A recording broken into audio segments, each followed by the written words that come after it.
Coach Royal is Texas football. The stadium's named after him. 3 national championships. He's the reason I came here. He's the reason the next coach will come here. He's the reason years of young people have come here. He coached here 20 years. Darrell Royal, his name will always imply excellence, the pursuit of excellence and the ability to bring teams together that will transcend time. Darrell Royal doesn't mean any more to the University of Texas than the Longhorn logo does. He's its essence.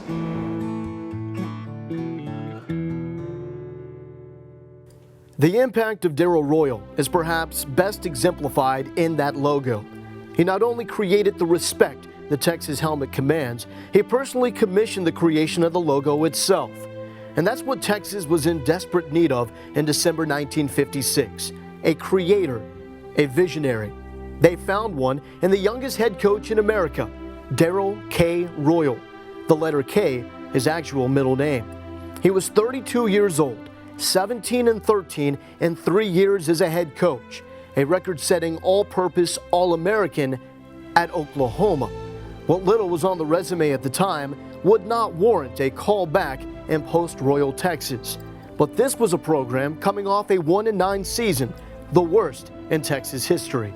It was coming out of the Korean conflict. It was heading into a time when President Kennedy was going to become our president. It was a totally different time in America, and all of a sudden, we're looking for heroes, and there was Darrell Royal. Coach Royal wasn't the only great coach in the country. He was absolutely the right coach for Texas, and that was what was important. It didn't take Royal long to prove that point. In his first season, Texas went 6-4-1, capped by an upset in College Station over the 4th-ranked Aggies and Heisman Trophy winner John David Crow. The Texas government named Royal an honorary Texan after the season. In year number 2, Royal got his first win against his alma mater, beating Oklahoma 15-14. It was the first of 12 wins against OU in a 13-year span. Royal was also an innovator on and off the field. He believed in the concept of the student athlete, hiring the first full-time academic counselor for athletes. He created the T-ring and personally gave them to letter winners upon graduation. He branded the look of Texas football, sparking the change from bright orange to the burnt orange that we know today. In 1961, he put the Longhorn logo on the Texas helmet for the first time. The same season, he rolled out his first major coaching innovation, the flip-flop blocking scheme, allowing his offense to run either way out of the wing T while maintaining simple blocking assignments. With that simple change, Texas won its first national championship in 1963, beating Navy and Heisman winner Roger Staubach 28-6 in the Cotton Bowl. Texas was undefeated for the first time since 1920 on top of the football world. But it did not last long. The Horns finished unranked in 3 of the next 4 seasons, a quick decline that led to desperate innovation. On September 21st, 1968, Darrell Royal changed the way football was played. On that day, Texas opened the season with a 20-20 tie against Houston. But something was different about the Texas offense under new coordinator Emory Bellard. The Horns lined up in a formation that some suggested looked like a pulley bone. Whatever the name, it was ineffective. Texas was winless in its first 2 games. But on October 5th, Royal made another change. Quarterback, number 16, James Street. Texas had a new starting quarterback, James Street. The new offense had its name, the wishbone. A number of people were running the triple option. University of Houston was running it. I wanted a full house backfield because of the backfield we had, and I wanted to utilize all 4 of them.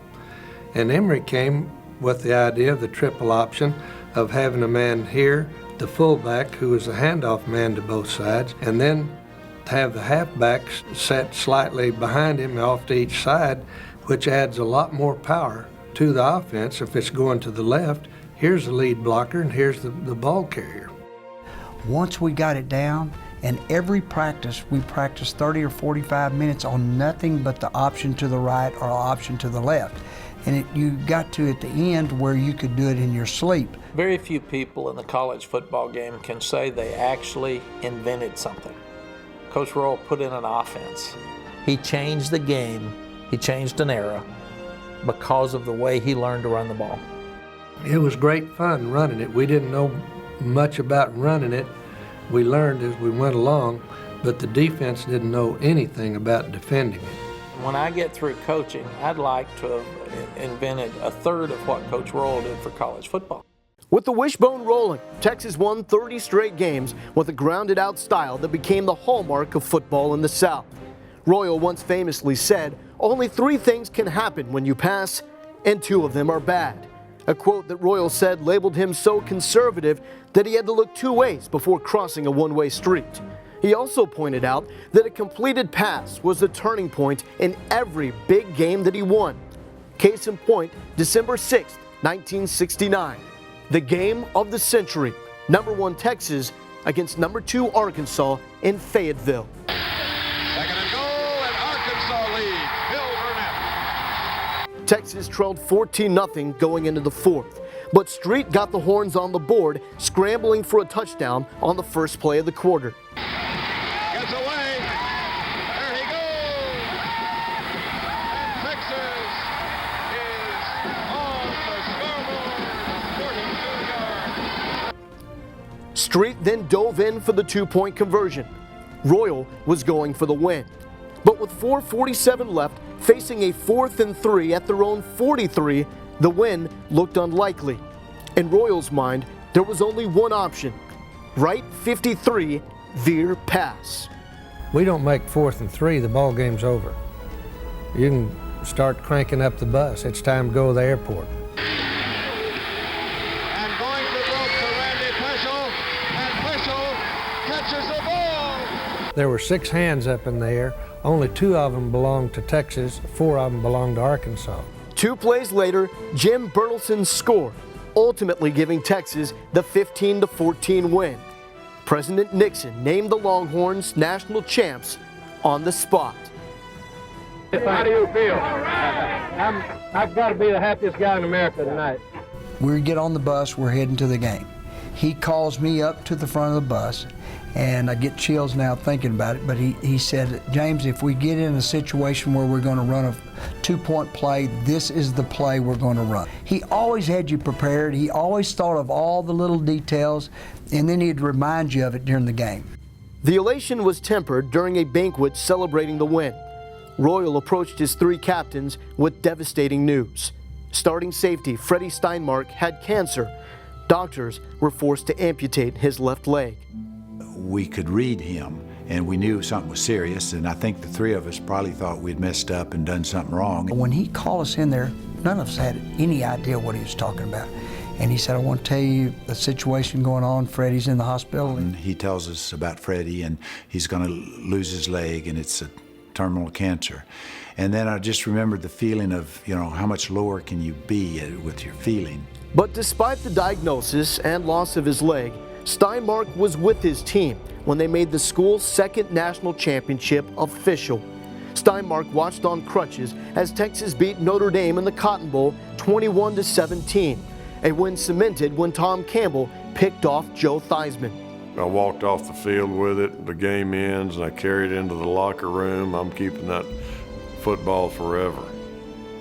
And next thing I know, Coach Royal is standing in front of me at my locker, and I'm thinking he's getting ready to congratulate me, and he looks at me and said, "Is that ball for Freddie?"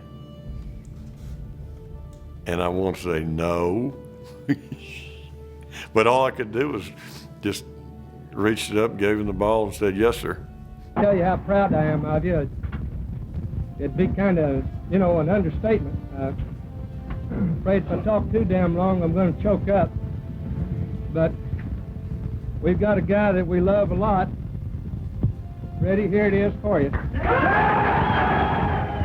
Steinmark passed away in the summer of 1971, but not before Texas won another title. In 1970, Royal led Texas to a 3rd national championship, despite losing its final game of the season in the Cotton Bowl. It's a championship that went unanswered for 35 years.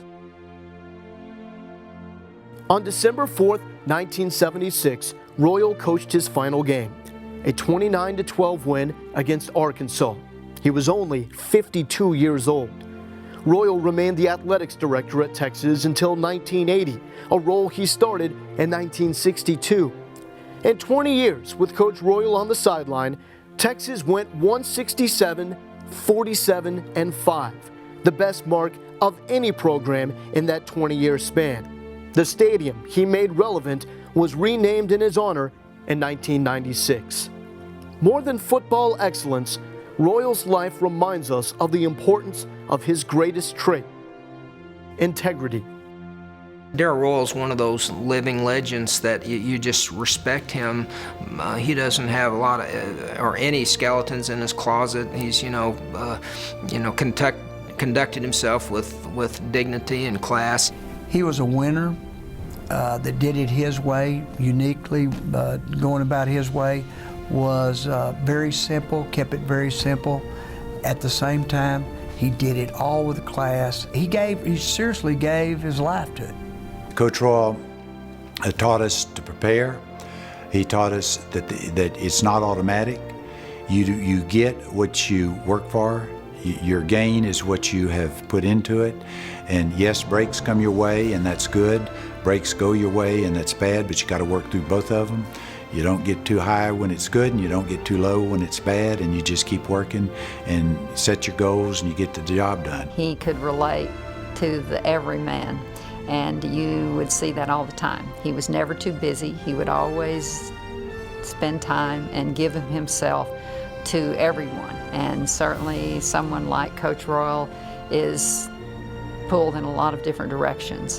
One day when we were talking about a certain person, and he said, Bill, the mark of a man is how he treats people who can never do anything for him. And that reflects more than anything the way Darrell Royal treated people. It's not about the number of national championships and that there's a statue here and the stadium's named after him. His legacy will be more about the people's lives that he touched on and off the field.